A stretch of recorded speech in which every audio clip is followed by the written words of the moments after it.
It's disgusting. I liked it.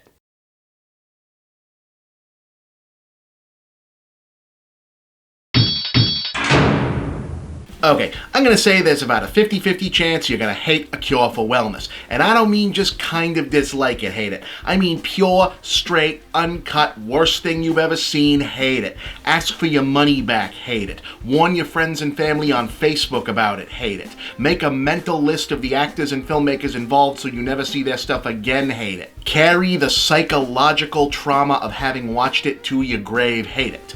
On the other hand, there's about the same chance that you're gonna love it, that it's gonna hit some hitherto untouched nerve in your psyche and deliver the deranged, depraved, diseased sort of gonzo filmmaking experience you didn't know you'd always wanted by way of perversely fascinating nightmare imagery you never managed was missing from your life until it was right up in front of you. Now to me, both of those are equally good reasons to run out and see a movie. A genuine visceral reaction of any kind beats a mild, milquetoast, yeah, whatever reaction every single time. But I promise you won't forget the experience of watching A Cure for Wellness anytime soon, no matter how hard you end up wanting to.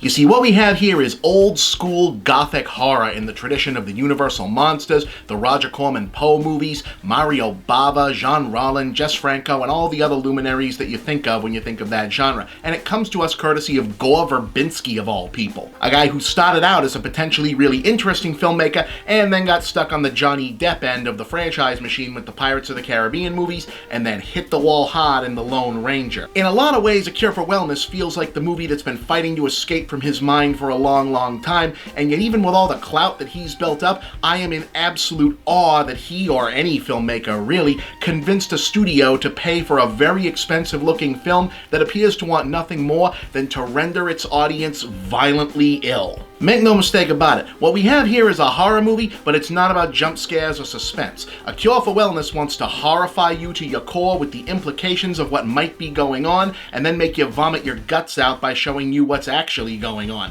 It's the most disgusting, repellent, morally reprehensible, vile piece of filmmaking to hit theaters since The Neon Demon, and it's operating on a much bigger canvas than Nicholas Winding Refn was. Now, I'm not going to dig into the specifics of what that horror is, since there be spoilers, but the central plot follows Dane DeHaan as a youthful Wall Street hotshot who's tasked with rescuing his shady investment firm from a legal mess by traveling to the mountains of Switzerland and retrieving his missing boss from an isolated health spa housed in a sinister-looking castle with an even more sinister history, whose guests appear to be medicated into a stupor, the staffers all act suspicious, the equipment all looks like steampunk nightmare fuel, and the director is played by Jason Isaacs, so you pretty much already know he's a mad scientist up to no good. A freak accident leaves DeHaan's character with a broken leg and now a patient of the facilities, which of course have no cell phone reception, because otherwise where is the movie, and he soon finds himself attempting to solve the mystery of what happened to his boss and, more broadly, what the hell is going on at this place, all while being gaslit by the doctors and the patients about what may or may not be surrealistic nightmare visions, and possibly losing his damn mind altogether. What's interesting is that even though this does feel like Verbinski forcibly severing ties with the earliest stage of his career, as in, I just don't know how he jumps right back into making family blockbusters when his name is now associated with some of the truly diseased things he chooses to put on screen here,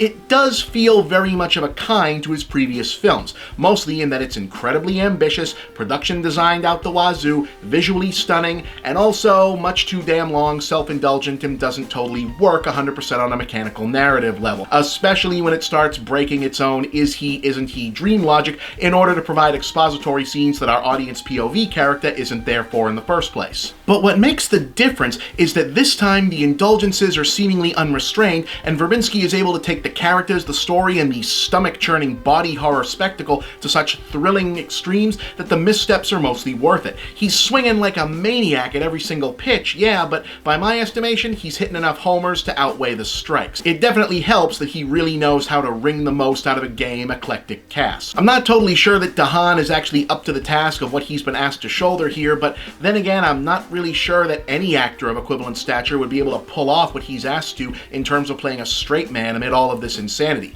What I will caution as well is that when I say A Cure for Wellness is a nasty-ass movie, I'm not just talking about Cronenberg, Troma, Tarantino-style fun gorefest stuff. There's a lot of that, don't get me wrong, but as the film goes on, it veers much more into the genuinely shocking, I can't believe they're going there, what the hell is wrong with these people, straight up depravity, that's gonna cross a lot of lines for for a lot of audiences. See, the thing about this particular strain of Gothic mystery story is you eventually do have to explain what's been going on all this time, and it's hard to do that without deflating all of the preceding weirdness. And A Cure for Wellness opts to thread that needle by making the answer as to the bad guy and their ultimate endgame just about the most sick, skin-crawlingly nasty thing you could imagine it to be under the circumstances, and then filming it so you don't have to imagine it.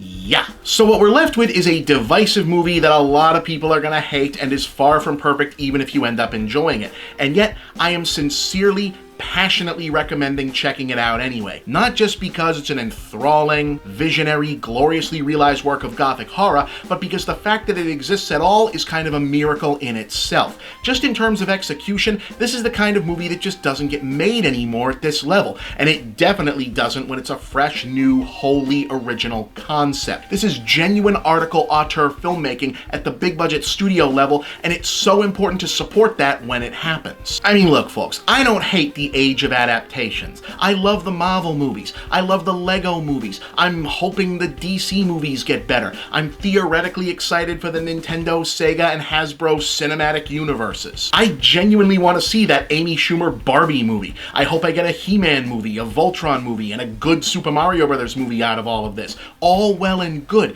but if we don't support bold, original, new stuff like this, even when it's not 100% there, we're eventually gonna run out of shit to adapt. So yeah, A Cure for Wellness is one of the most original studio movies to come out of Hollywood in years, and I'm giving it 3 stars and recommending it. Don't sleep on this one.